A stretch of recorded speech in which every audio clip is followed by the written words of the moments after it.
தொடரும் அதிமுகவின் சட்டப்பேரவை வெளிநடப்பு. பொய் சொல்கிறாரா மக்கள் நல்வாழ்வுத்துறை அமைச்சர்? கள்ளக்குறிச்சியில் உள்ள கருணாபுரத்தில் விஷச்சாராயத்தினால் பாதிக்கப்பட்டு 50க்கும் மேற்பட்டோர் உயிரிழந்துள்ளனர். இந்த சம்பவம் மக்கள் மத்தியில் பெரும் சலசலப்பை ஏற்படுத்தியுள்ளது. திமுக அரசை கண்டித்து அதிமுக எம்எல்ஏக்கள் 2வது நாளாக வெளிநடப்பு செய்தனர். அப்போது எடப்பாடி பழனிசாமி செய்தியாளர் சந்திப்பில் கூறியதாவது: இன்றைய தினம் விஷச்சாராய விவகாரம் குறித்து எதிர்க்கட்சி என்ற முறையில் பல முறை இதற்காக குரல் கொடுத்தோம். தினம்தோறும் இறந்து கொண்டிருக்கிறார்கள். மக்களின் பிரச்சனையை சட்டமன்றத்தில் பேச சபாநாயகர் அப்பாவு அவர்களிடம் அனுமதி கேட்டோம்.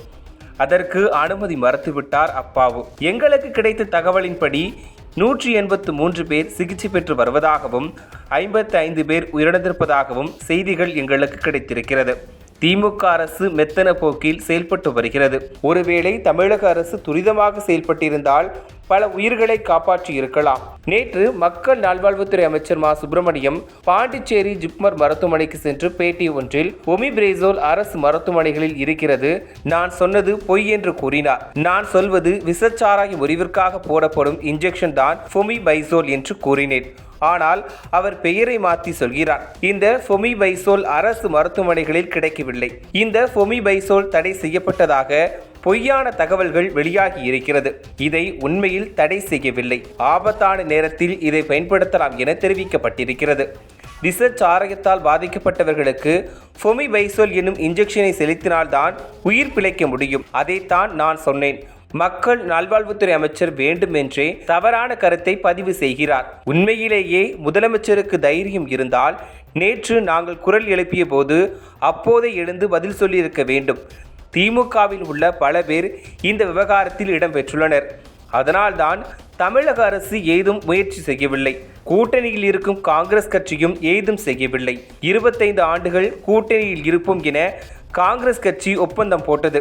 ஒரு தேசிய கட்சியாக இருந்து கொண்டு எதுவும் செய்யாமல் இருப்பது அவலம். பழங்குடியினர் மற்றும் ஆதி திராவிடர் மக்களே இதில் பெருமளவு பாதிக்கப்பட்டிருக்கின்றனர். இதற்கு குரல் கொடுக்காமல் இருக்கும் தமிழக காங்கிரஸ் தலைவர் செல்வ பெருந்தகை செய்வது தவறு என்று கூறியுள்ளார். அதேபோல் தமிழக அரசுக்கு எதிராக பாஜக ஆர்ப்பாட்டம் செய்த போது காவல்துறை போராட்டத்தை தடுத்தனர். அப்போது பாஜக மூத்த தலைவர் ராஜா செய்தியாளர் சந்திப்பில் பேசியதாவது: முதலமைச்சர் மு.க. ஸ்டாலின் நான் சட்டமன்றத்தில் ஓடி ஒழியவில்லை என்கிறார்.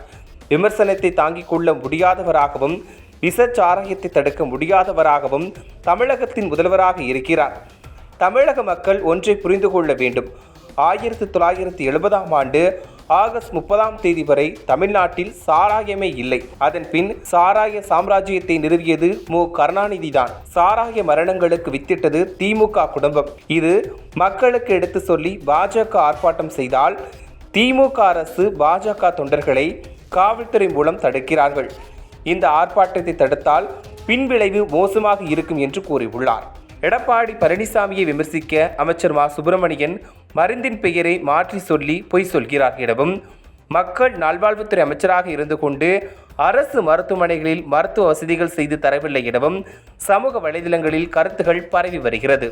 எடப்பாடி பழனிசாமியை விமர்சிக்க அமைச்சர் மா சுப்பிரமணியம் மருந்தின் பெயரை மாற்றி சொல்லி பொய் சொல்கிறார் எனவும், மக்கள் நல்வாழ்வுத்துறை அமைச்சராக இருந்து கொண்டு அரசு மருத்துவமனைகளில் மருத்துவ வசதிகள் செய்து தரவில்லை எனவும் சமூக வலைதளங்களில் கருத்துகள் பரவி வருகிறது.